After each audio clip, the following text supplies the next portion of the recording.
ভারতকে হারিয়ে বয়সভিত্তিক ফুটবলে মালদ্বীপে ইতিহাস গড়ার সুযোগ ছিল রোনান সুনিভালদের সামনে। তবে ফাইনালে আরো একবার পক্ষপাত দুষ্ট একাদশ নির্বাচনে শুরুতেই ব্যাকফুটে চলে যায় জুনিয়র টাইগাররা। তার সত্ত্বেও নিজেদের সামর্থ্যের সবটুকু দিয়ে প্রাণপণ চেষ্টা চালান রোনান সুলিভানরা। সাফ অনূর্ধ্ব 20 চ্যাম্পিয়নশিপের ফাইনালে আক্রমণ পাল্টা আক্রমণে শেষ পর্যন্ত কে জিতলো সোনালী ট্রফি, সে কথাই জানবো এই রিপোর্ট থেকে।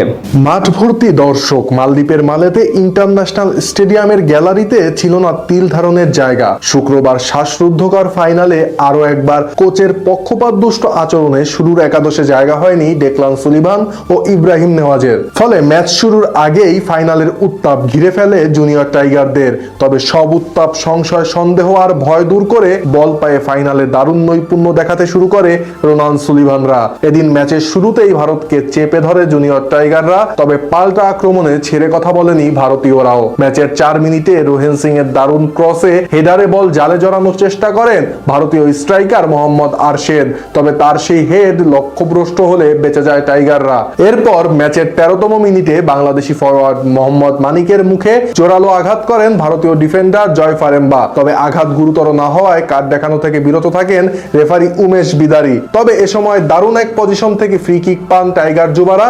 আর সুযোগ পেয়েই ভারতীয় ডি বক্সের ভিতরে দারুণ এক বল সরবরাহ করেন রোনান সুলিভান। তবে অধিনায়ক মোহাম্মদ মিঠু চৌধুরী লক্ষ্য ঠিক রেখে হেডারে সেই বল জালে জড়াতে ব্যর্থ হলে গোল বঞ্চিত হয় মার্ক কক্সের শিষ্যরা। এরপর ম্যাচের 19তম মিনিটে ভারতীয় অর্ধে ডি বক্সের বাইরে থেকে দারুণ এক ক্রসে সম্ভাবনা তৈরি করেন মোহাম্মদ মানিক। তবে রোনান সুলিভান সময় মতো তাদের শেষ ছোঁয়া না দিতে পারায় হতাশায় নিমজ্জিত হয় গ্যালারি ভর্তি বাংলাদেশি দর্শকেরা। এরপর আক্রমণ পাল্টা আক্রমণে অতিবাহিত হয় ম্যাচের প্রথমার্ধ। তবে প্রথমার্ধের শেষ ভাগে দারুণ কিছু সুযোগ তৈরি করে টাইগাররা। ফিনিশিং এর দুর্বলতায় যদিও গোল বঞ্চিত হয় মার্ক কক্সের শিষ্যরা। ফলে গোল শূন্য সমতায় বিরতিতে যায় দুই দল।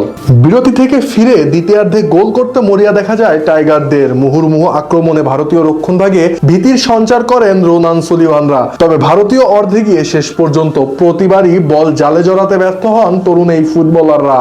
ফাইনালের চাপ সামলে এ সময় স্কোর শিটে নিজেদের নাম লেখাতে ব্যর্থ হন তারা। ফলে নির্ধারিত 90 মিনিটে গোল শূন্য থাকায় ম্যাচ গড়ায় অতিরিক্ত সময়ে।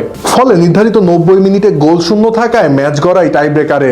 আর ভাগ্য নির্ধারণী এই লড়াইয়ে প্রথম শটে মিস করে বসে ভারতের ফুটবলার। দারুণ দক্ষতায় বল বাঁচিয়ে দেন বাংলাদেশের গোলরক্ষক।